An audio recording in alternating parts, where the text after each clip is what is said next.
Camarades, bonjour à tous.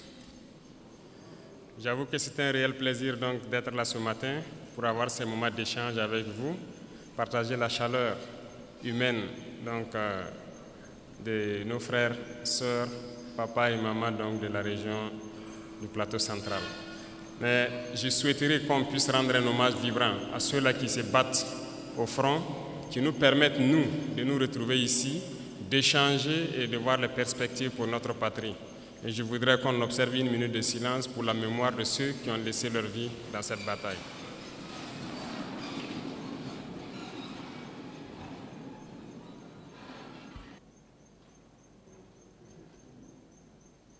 Je vous remercie.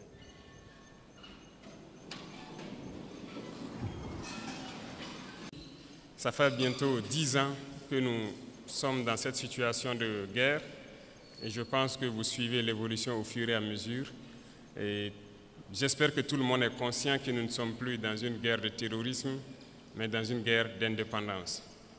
Et il faut que chacun comprenne que c'est une logique pour les impérialistes de nous imposer cette guerre. Normalement, chaque leader, chaque dirigeant devrait se battre pour son pays. C'est une logique. Ils se battent pour leurs intérêts et nous devons nous battre aussi pour nos intérêts. Si nous arrivons à nous développer, à prospérer, ce qui veut dire que là-bas, ils ne pourront pas se développer. Ils vont devoir régresser. Si nous arrivons à transformer demain nos matières premières, ça veut dire que là-bas, des usines vont fermer. Est-ce que vous comprenez la logique? Donc c'est normal qu'ils se battent pour mélanger notre société, pour nous maintenir dans cette guerre constante et qu'on ne puisse jamais réfléchir un jour se développer. Et là, ils continueront à se développer eux et nous serons toujours là à exporter vers eux nos matières premières et notre jeunesse en train de souffrir dans la misère, chercher à traverser l'océan pour aller mendier là-bas.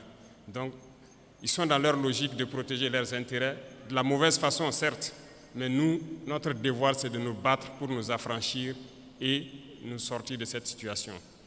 Voilà pourquoi donc, je profiterai donc de ce mois béni où chrétiens et musulmans se retrouvent donc en mois de carême, souhaiter un bon mois de carême à tous et que Dieu exauce les prières des uns et des autres.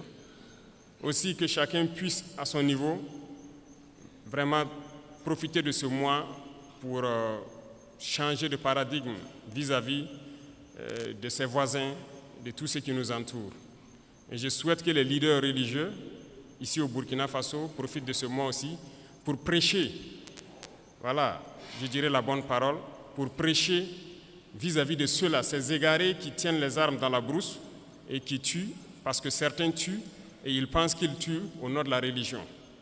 Il faut que les leaders religieux puissent donc ensemble faire beaucoup de déclarations, beaucoup de prêches pour les faire comprendre que ce n'est pas de la religion. Pourquoi je le dis? Parce que je pense que beaucoup d'entre vous ont des frères ou des sœurs qui sont FDS, qui sont dans la brousse. Il est quasiment impossible aujourd'hui de prendre une base terroriste et ne pas trouver des livres coraniques ou autre chose. Ça veut dire que, donc je pense que par la parole, vous pouvez les atteindre. Il faut faire beaucoup de déclarations, beaucoup de prêches pour les faire comprendre que ça, ce n'est pas de l'islam. C'est tout sauf de l'islam. On n'a jamais dit de tuer.